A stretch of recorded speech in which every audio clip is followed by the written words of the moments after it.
Hello, and welcome to this lesson on mass changes in chemical reactions. In today's lesson, we will understand the reasons for apparent changes in mass in chemical reactions. So far, we have covered the law of conservation of mass. Building on this foundation, today's lesson will advance our chemical understanding by explaining why the mass sometimes seems to change during chemical reactions.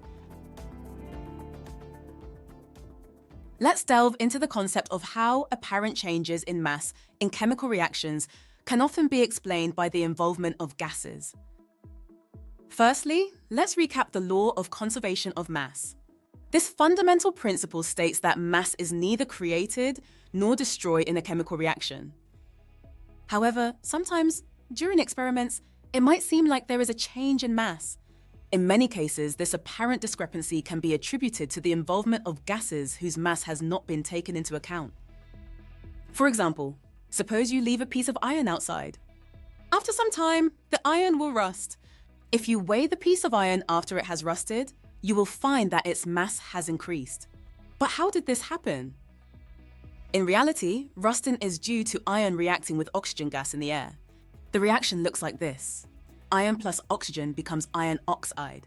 What we refer to as rust is iron oxide, so the reason for the apparent increase in mass is the mass of the oxygen gas that has combined with the iron. Conversely, it might seem that mass can be lost in some reactions.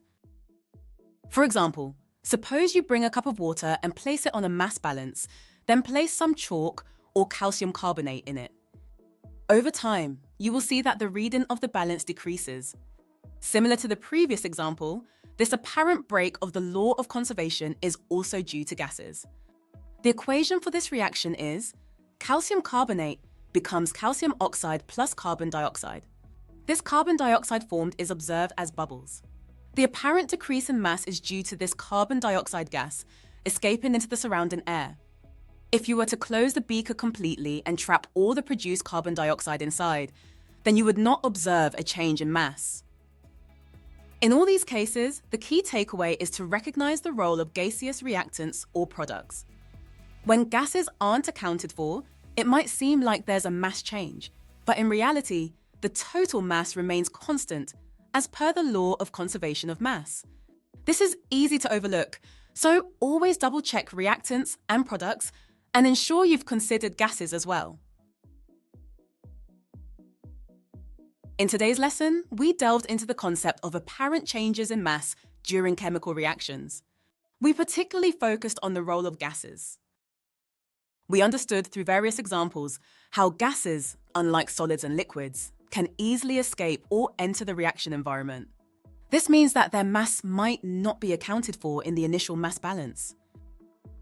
This lesson has highlighted the importance of considering all reactants and products, including gases, when examining a chemical reaction. This insight is crucial for accurately interpreting experimental results and for further studies in quantitative chemistry.